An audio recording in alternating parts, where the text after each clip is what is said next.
Okay, this is Dzwill presenting his Edsgn496a midterm project. So for my midterm project, I chose to do the cylinder section of a Nerf Maverick Revolver.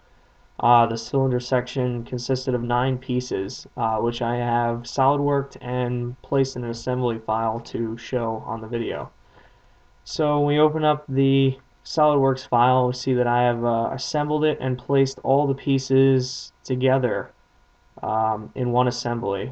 I actually managed to find a clear Nerf revolver, so it was pretty easy to see all the features in the inside.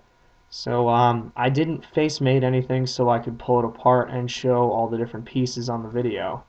So I'll start pulling apart the different frame pieces now. You can see there's 3 main pieces that make up the body of the revolver.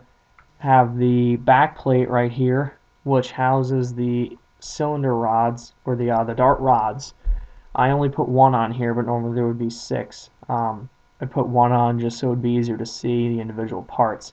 There's this black guide piece here, which acts as a valve and cuts off the air supply if there's no dart in the chamber, so that if you fire it, no other pieces can fly out. So when you press the dart in, this would normally be up here like this. The dart would come in up here, and when you press the dart in, the valve would push down.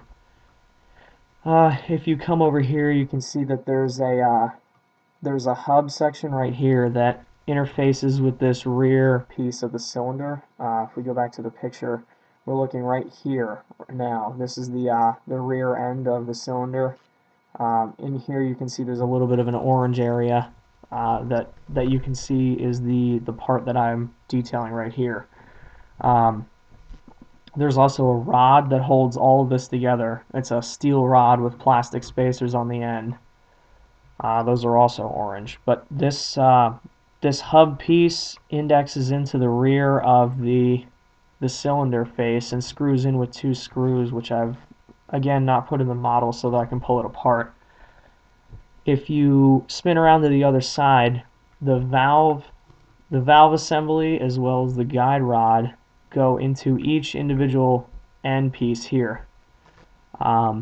The next part that goes on is the main body of the cylinder, which is right here, and that covers up it makes a frame piece for the front, this assembly right here. This has graduated areas that go step down in diameter in order to hold the dart snugly.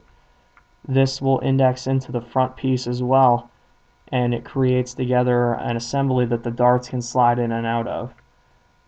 You can see one of the darts modeled right there. So you can pull that apart and you can see all the individual pieces inside. I used a lot of sketch on face and convert entities to make all this stuff, to make sure that everything was in the same general center line. If you look here along the outside, there's a lot of repeated things using circular pattern tool. There's a lot of sketch on face that I used, especially building up. I usually started with one simple drawing and built up to make the part completely. And that's pretty much it.